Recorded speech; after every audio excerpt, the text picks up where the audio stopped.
সুধী দর্শক বৃন্দ, আমার আজকের ভিডিওতে আমি বাংলাদেশের পল্লী কবি জসিমউদ্দিনকে নিয়ে অধ্যাপক আনিসুজ্জামান তার বাঙালি ও বাংলাদেশ বইয়ে যে লেখা লিখেছেন সেটি আমি আজকের ভিডিওতে বলবো। বাংলা সাহিত্য ক্ষেত্রে জসিমউদ্দিনের আত্মপ্রকাশ বলা যায় 1925 সালে কল্লোল পত্রিকায় প্রকাশিত কবর কবিতা দিয়ে। আমরা জানি 1923 সালে কল্লোলের প্রতিষ্ঠা ঘটে সেই সব তরুণ লেখকদের মুখপত্র রূপে যারা রবীন্দ্রনাথের সর্বব্যাপী প্রভাব থেকে নিজেদের মুক্ত রাখতে চেয়েছিলেন এবং প্রেরণা নিয়েছিলেন সমকালীন ইউরোপীয় সাহিত্য থেকে। তারা নিজেদের দাবি করতেন আধুনিক বলে এবং প্রাত্যহিক জীবনের অন্ধকার বাস্তবতা ও মানব মনের গভীরে এমন তীক্ষ্ণ দৃষ্টিপাত করতেন যা তাদের পূর্বসূরীরা কোনো সময়ই করেননি। এটা খুব আশ্চর্যের বিষয় যে নিজের কবিতা প্রকাশের জন্য কল্লোলকেই বেছে নিয়েছিলেন পূর্ববঙ্গের অভ্যন্তরে এক কলেজ পড়ুয়া জসিমউদ্দিন। কল্লোলের প্রধান লেখকদের মতো আধুনিক তো নিশ্চয় তিনি ছিলেন না, তার জগৎ ছিল একান্তই গ্রামীণ। যেসব মানুষকে তিনি অন্তরঙ্গভাবে জানতেন তারা সবাই ছিলেন মাটির সঙ্গে বাঁধা। ওইসব লোকের মতোই জসিমউদ্দিন ভালোবাসতেন লোকসাহিত্য ও পুঁথি সাহিত্যকে। পুঁথি সাহিত্য বলতে যা বোঝাতো তার সূচনা হয় 18 শতকের মধ্যভাগে, ক্রমান্বয়ে হুগলি, কলকাতা ও ঢাকায়। এ ধারার কবিরা ফার্সি ও হিন্দুস্তানি থেকে প্রণয় গাথা ও যুদ্ধ কাহিনী আরবি ফার্সি বহুল বাংলা পদ্যে অনুবাদ করে জনপ্রিয়তা লাভ করেছিলেন। গ্রামীণ উৎসব, পালা পার্বণ ও প্রথাগত আচার অনুষ্ঠানের প্রতি জসিমউদ্দিনের আকর্ষণ ছিল। যদিও তিনি রবীন্দ্রনাথের কবিতার অনুরাগী ছিলেন, তবুও তার কবিতা রচনার শুরুতেও রবীন্দ্রনাথের কোনো প্রভাব দেখা যায়নি। কল্লোলের দ্বিতীয় বর্ষে পরপর 2 সংখ্যায় তার 2টি কবিতা প্রকাশ পায়, তবে তা পাঠকের মনোযোগ আকর্ষণ করতে পারেনি। কিন্তু ওই পত্রিকা তৃতীয় বর্ষ 3য় সংখ্যায় গ্রাম্য কবিতা পরিচয়ে মুদ্রিত কবর প্রকাশের সঙ্গে সঙ্গে বিপুল সাড়া জাগিয়েছিল। কবর এবং আরও কয়েকটি কবিতা নিয়ে প্রকাশিত হয় জসিমউদ্দিনের প্রথম কাব্য রাখালি। সেটি রবীন্দ্রনাথ, অবনীন্দ্রনাথ এবং আরও অনেক সুধীজনের প্রশংসা লাভ করে, সাধারণ পাঠকের কাছেও সমাদৃত হয়। সেই থেকে পল্লী কবি বিশেষণটি তার নামের সঙ্গে অবিচ্ছেদ্যভাবে যুক্ত হয়, যদিও তা সঙ্গত হয়নি। অনেক কাল পরে দুশান জবাবিতেল যেমন লিখেছিলেন, জসিমউদ্দিন পল্লী কবিতা লিখেননি, পল্লীবাসী সম্পর্কে কবিতা লিখেছেন। তবে সে কথা আলোচনা করার আগে মানুষ জসিমউদ্দিনের একটু পরিচয় নেওয়া যাক। ফরিদপুর জেলার তাম্বুলখানা গ্রামে জসিমউদ্দিনের জন্ম হয়। ঠিক কবে তা বলা শক্ত, তবে 1903 সালের 1 জানুয়ারি তার জন্ম তারিখ বলে গণ্য হয়ে আসছে। তাদের পরিবারকে কৃষিজীবী বলা যেতে পারে, যদিও তার পিতা ছিলেন স্থানীয় মধ্য ইংরেজি স্কুলের শিক্ষক। উদ্দিন প্রথমে অম্বিকা মাস্টারের পাঠশালা ও পিতার কর্মস্থল হিতৈষী মধ্য ইংরেজি স্কুলে পড়াশোনা করেন। পরে ফরিদপুর জেলা স্কুল থেকে ম্যাট্রিক পরীক্ষায় উত্তীর্ণ হন 1921 সালে। জেলা শহরের রাজেন্দ্র কলেজ থেকে 1924 সালে আইএ এবং 1929 সালে বিএ পাশ করেন। গ্রাম্য কবিয়ালদের অনুসরণে অল্প বয়স থেকে তিনি কবিতা লিখতে শুরু করেন। বিএ পড়ার সময়ই কবর প্রকাশিত হয় এবং নজরুল ইসলামের সঙ্গে তার পরিচয় ঘটে। নজরুল যখন ফরিদপুরের একটি আসন থেকে বঙ্গীয় ব্যবস্থাপক সভার সদস্য পান, তখন জসিমউদ্দিন তার নির্বাচনী প্রচারাভিযানে সৎসায় অংশগ্রহণ করেন এবং কবির পরাজয়ে ব্যথিত হন। কবর কবিতাটি প্রকাশিত হলে যাদের মনোযোগ আকর্ষণ করে তাদের মধ্যে ছিলেন দীনেশচন্দ্র সেন ও অবনীন্দ্রনাথ ঠাকুর। মাস 4 পরে মুর্শিদা গান নামে তার আরও একটি প্রবন্ধ মুদ্রিত হয় কল্লোলে এবং সেই বিষয়ে রবীন্দ্রনাথ আরও জানার আগ্রহ বোধ করেন। জসিমউদ্দিনের অবস্থা জেনে দীনেশচন্দ্র সেন তাকে 70 টাকার মাসিক ভিত্তিতে কলকাতা বিশ্ববিদ্যালয়ের পল্লীগীতি সংগ্রাহক হিসেবে নিয়োগ দেন। তাতে তার ব্যয় সংকুলানের সুবিধে হয়েছিল। জসীমউদ্দীন সম্পর্কে অবনীন্দ্রনাথের কৌতূহলের কথা জেনে কল্লোল সম্পাদক দীনেশ রঞ্জন দাস তাকে নিয়ে যান ঠাকুরবাড়িতে। লোকসংস্কৃতি ও লোকপ্রিয় সাহিত্য সম্পর্কে অবনীন্দ্রনাথের আগ্রহ দেখে জসীমউদ্দীন খুব উৎসাহিত হয়ে ফিরে আসেন। অবনীন্দ্রনাথ একবার তাকে সিলেট থেকে সংগ্রহীত একটি নকশিকাঁথা দেখান। তাতেই প্রথম নকশিকাঁথার মাঠ কাব্যর ধারণাটা তার মনে আসে। 1929 সালে জসীমউদ্দীন কলকাতা বিশ্ববিদ্যালয়ের ইন্ডিয়ান ভার্নাকুলার্স বিভাগে বাংলা ভাষা ও সাহিত্যে MA ক্লাসে ভর্তি হন। তখন দীনেশচন্দ্র তাকে জানিয়ে দেন যে পল্লীগীতি সংগ্রাহক হিসেবে এতদিন যে বৃত্তি তিনি ভোগ করছিলেন, বিশ্ববিদ্যালয়ের ছাত্র হয়ে যাওয়ায় তার পক্ষে আর সেটি পাওয়া সম্ভবপর হবে না। জসীমউদ্দীনের পায়ের তলা থেকে যেন মাটি সরে গেল। তার অবস্থা জেনে অবনীন্দ্রনাথ তখন কলকাতা বিশ্ববিদ্যালয়ের ভাইস চ্যান্সেলর আরকুহাটকে এবং সিন্ডিকেটের আরও কয়েকজন সদস্যকে চিঠি দিয়ে অনুরোধ জানান বিশেষ বিশেষ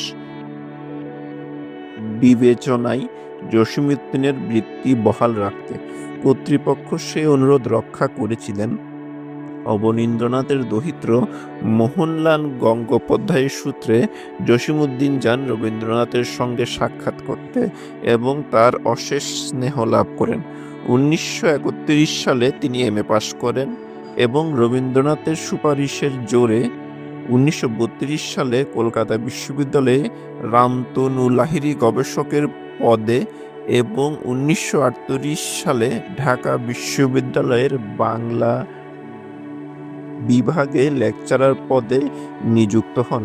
শিক্ষকতা ছেড়ে 1944 সালে তিনি বঙ্গীয় সরকারে যোগ দেন সং পাবলিসিটি অফিসার হিসেবে এবং পরে সং পাবলিসিটি অর্গানাইজার পদে উন্নীত হন 1947 সালে। পূর্ব পাকিস্তান সরকারের প্রচার দপ্তরের ডেপুটি ডাইরেক্টর হয়ে তিনি অবসর গ্রহণ করেন 1962 সালে।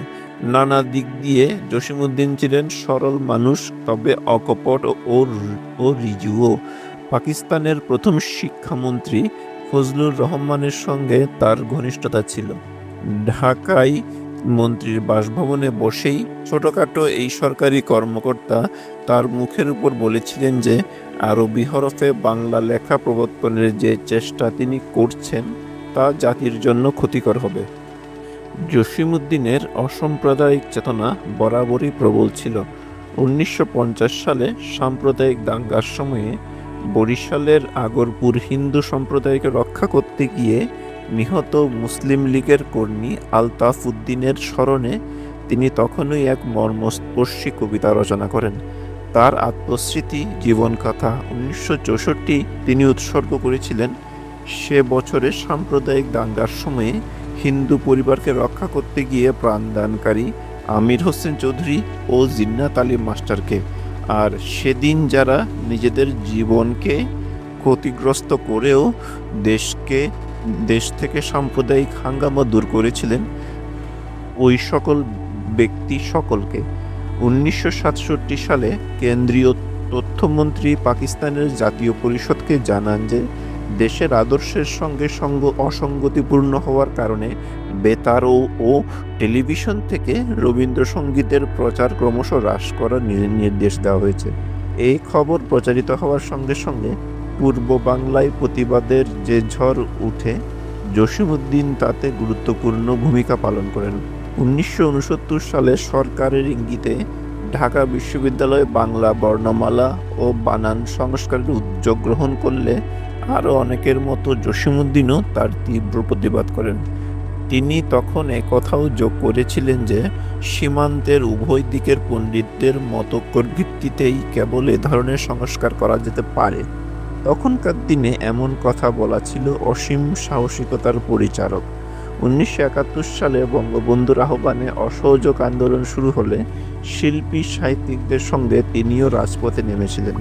পরে বঙ্গবন্ধুকে নিয়ে এবং মুক্তিযুদ্ধ সম্পর্কে যেসব কবিতা তিনি লিখেছিলেন তা তারই যোগ্য ছিল। 1975 সালে বাংলাদেশে একদলীয় শাসন ব্যবস্থা প্রবর্তিত হলে তিনি তা পছন্দ করেননি। বঙ্গবন্ধুর হত্যাকাণ্ডে তিনি গভীর বেদনা বোধ করেছিলেন। তার অল্পকাল পরে 1976 সালের 13ই মার্চ ঢাকায় তার জীবনাবসান ঘটে। জসিমউদ্দিনের সমগ্র কাব্য প্রয়াসকে দুটি মোটা দাগে ভাগ করা যায়: খণ্ড কবিতা আর কাহিনী কাব্য। তার প্রথম বই রাখালি প্রথম পর্যায়ভুক্ত। তারপর এই ধারাতে প্রকাশ পায় বালুচর 1930। তার আগে অবশ্যই দ্বিতীয় পর্যায়ের প্রথম রচনা নকশিকাঁথার মাঠ 1929 সালে প্রকাশিত হয়ে গেছে। রাখালি আর নকশিকাঁথার মাঠ পড়ে রবীন্দ্রনাথ ভূয়সী প্রশংসা করেছিলেন। জসিমউদ্দিনের কাব্যর অপর পর্যায় সূচিত হয় তার প্রথম কাব্যর 2 বছর পরে প্রকাশিত কাহিনী কাব্য নকশিকাঁথার মাঠে। দীর্ঘ বর্ণনামূলক এই রচনাকে অনেকে গাথা বলে আখ্যায়িত করেছেন। মূল গাথা সাধারণত অজ্ঞাত কবির গেয় কাব্য, তবে তার প্রেরণায় আধুনিক কালের কবিরা যেমন স্কট, কোলরিজ বা কিটস সুরবিহীন গাথাও রচনা করেছেন। জসিমউদ্দিনের পক্ষে পূর্ববঙ্গ গীতিকার অন্তর্ভুক্ত গাথা থেকে প্রেরণা লাভ করা খুবই সম্ভবপর ছিল। তবে 19 শতকের শেষ দিক থেকে বাংলা ভাষার কাহিনী কাব্যর একটি ধারাও প্রচলিত হয়েছিল। ঈশানচন্দ্র বন্দ্যোপাধ্যায় থেকে কায়কোবাদ প্রমুখ কবি যে ধারায় লিখেছিলেন, জসিমউদ্দিনের এইসব রচনা তার থেকে দূরবর্তী নয়। নিজের বইয়ের বিজ্ঞাপনে এবং মা যে জননী কাঁদে 1963 বইটির ভূমিকায় কবি এ ধরনের রচনাকে কাহিনী কাব্য নামে অভিহিত করেছেন। নকশিকাঁথার মাঠের ভূমিকায় অবনীন্দ্রনাথ আশঙ্কা প্রকাশ করেছিলেন যে নবীন লেখকের এই সাধারণ পল্লী জীবনের গল্প হয়তো নগরবাসী পাঠকেরা প্রত্যাখ্যান করবে, কিন্তু বস্তুত তা সমাদৃত হয়েছিল এবং E.M. মিলফোর্ড কৃত তার ইংরেজি অনুবাদ the field of the embroidered কোয়েল্ট 1939 কবির নাম ছড়িয়ে দিয়েছিল বাংলার বাইরে। এটি গ্রাম্য তরুণ তরুণীর প্রেমের কাহিনী, মিলন সত্ত্বেও যার ট্র্যাজিক পরিণাম ঘটে ঘটনাক্রমের উপর তাদের কোনো নিয়ন্ত্রণ থাকে না বলে। নকশিকাঁথার মাঠের কাহিনীটি সরল। ছেলেটির সঙ্গে মেয়েটির সাক্ষাৎ হতেই তারা পরস্পরের প্রেমে পড়ে গেল। পড়শিদের মধ্যে গুঞ্জন উঠল এ নিয়ে। মেয়েটির মা ব্যবস্থা নিলেন যাতে আর তাদের আর দেখা না হয়। রূপা বিষাদগ্রস্ত। ঘটকের দৈত্যে তাদের বিয়ে হয়ে গেল এবং তারা সুখে দিন কাটাতে লাগলো, তবে চিরকাল নয়। গাজনার চরে তাদের ধান যারা চুরি করে কেটে নিয়ে গেছে তাদের মুখোমুখি হতে ডাক এলো রূপার। তারপর যে সংঘর্ষ বাঁধল তাতে মৃত্যু ঘটল কারো কারো। রূপা গোপনে সাজুর সঙ্গে দেখা করে নিরুদ্দেশ হয়ে গেল। অল্প বয়সে এই কষ্টের দিনগুলিতে সাজু তার জীবনের নানা ঘটনা চিত্রিত করে এক নকশিকাঁথায়। শেষ নিঃশ্বাস ত্যাগ করার আগে মাকে বলে যায় তার কবরের উপর কাঁথা বিছিয়ে দেওয়ার জন্য।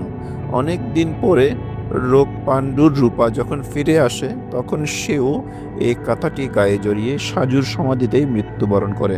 জসিমউদ্দিনের অন্যান্য রচনার মধ্যে রয়েছে একটি উপন্যাস বোবা কাহিনী 1964, নাটক বেদের মেয়ে 1951, মধুমালা 1951, পল্লীবধূ 1956, গ্রামের মায়া 1959, গীতিসংগ্রহ রঙ্গিলা নায়ের মাঝে 1935, ভ্রমণ কাহিনী চলে মুসাফির 1951, হলদে পরীর দেশ 1967, যে দেশে মানুষ বড় 1968 ইত্যাদি, এবং স্মৃতিকথা যাদের দেখেছি 1952, ঠাকুরবাড়ির আঙিনায় 1961, জীবন কথা 1964। তাছাড়া তিনি শিশুতোষ রচনা লিখেছেন, বাঙালির হাসির গল্প ও জারিগান সম্পাদনা করেছেন। তিনি একজন সুনিপুণ গদ্যশিল্পী। তার স্মৃতিকথাগুলো একাধিক কারণে মূল্যবান। হুমায়ুন কবিরের মতে দেশের গণমানুষের অন্তর্নিহিত শক্তিকে কাব্যে রূপান্তরিত করতে পারাই জসিমউদ্দিনকে কাব্য সিদ্ধি দিয়েছে, কিন্তু সে শক্তি পশ্চাৎমুখী বলে তা নতুন নতুন রাজ্য জয়ী অগ্রসর হতে পারেনি। কথাটা ভেবে দেখার যোগ্য। তবে একথা অনস্বীকার্য যে জসিমউদ্দিন বাংলা কবিতায় নিজস্ব ও নতুন একটি পথ তৈরি করে নিয়েছিলেন। লোক ঐতিহ্যের পুনরাবৃত্তি তিনি করেননি, তিনি সে ঐতিহ্য থেকে বস্তু ও রূপ নিয়ে তার পুনঃসৃষ্টি করেছেন। তার কাহিনী কাব্যকে পূর্ববঙ্গ গীতিকার প্রতিরূপ মনে করার কোনো কারণ নেই। তার খণ্ড কবিতাও এমন যার ধরনের সঙ্গে আমাদের আগে কখনো পরিচয় ছিল না। পূর্ব বাংলার কৃষক সমাজের সঙ্গে তার প্রত্যক্ষ পরিচয়কে এবং সমাজের সাধারণ স্তরের সঙ্গে তার একাত্মতাকে তিনি রূপদান করেছেন বাংলা কবিতার একটি নতুন ধারায়। মাটির হৃদস্পন্দন তিনি শুনতে পান, তার এ দাবি সত্য, এবং তাকেই তিনি কবিতায় রূপ দিয়েছেন শিল্পিত সুকুমার সুন্দর কবিতায়, যা বাংলাভাষীরা প্রজন্মের পর প্রজন্ম ধরে উপভোগ করবে। শুধু দর্শকবৃন্দ, আমার আজকের এই ভিডিওটি এখানেই সমাপ্ত হলো। যদি আমার ভিডিওটি আপনাদের ভালো লাগে তাহলে আমার ভিডিওটিকে লাইক এবং কমেন্ট করবেন এবং আমার চ্যানেলটিকে সাবস্ক্রাইব করবেন।